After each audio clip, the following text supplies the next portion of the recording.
The final 2022 PFLAG scholarship goes to Abby Wallach, who is graduating from Miramonte High in Orinda to study political science at Williams College in Massachusetts. Abby was a co-founder and has been president of her school's Sexuality and Gender Alliance.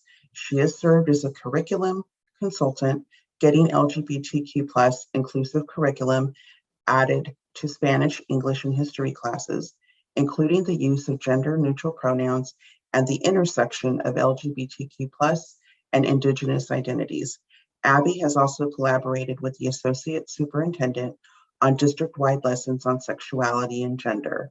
According to the club advisor, Abby is a tremendous scholar and model citizen because she sees areas of need and gets to work to affect positive change. Congratulations, Abby. Thank you, Ms. McGuire, and thank you to the people who have enabled me to be here today. My parents, my little sister, my friends, and everyone else who has supported me and given me the time and space to discover myself. And of course, a big thank you to the eQuality Scholarship Organization. I first became an LGBTQ+ activist my sophomore year of high school, when I helped to found my school's Sexuality and Gender Alliance. But the experiences that motivated and inspired me to advocate for the LGBTQ+ community started much earlier. I remember the joy I felt attending the San Francisco Pride Parade in 2016, the year after the Supreme Court legalized same-sex marriage.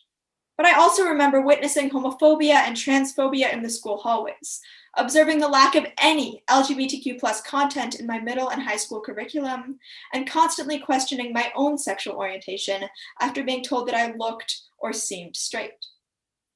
Especially as more and more states introduce anti-LGBTQ+ legislation, student activism becomes increasingly important.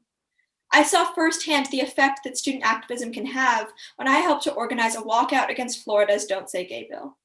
We would have been happy if 40 or 50 students participated. More than 200 showed up. Similar walkouts and protests occurred across the country. This student activism may not seem to have a big impact immediately, but it does. It reminds us that we can't just sit back and allow bigotry to take over our country. The students who walk out of public schools today will be the college students who stage protests tomorrow, and the politicians, teachers, and parents who inspire later generations of activists. And that's why it's so important to empower students to speak up for themselves and for their communities. Wherever I end up in the future, I'm excited to continue advocating for the LGBTQ+ community. And I'm so grateful for the support of the eQuality Scholarship Organization in helping me to accomplish that goal.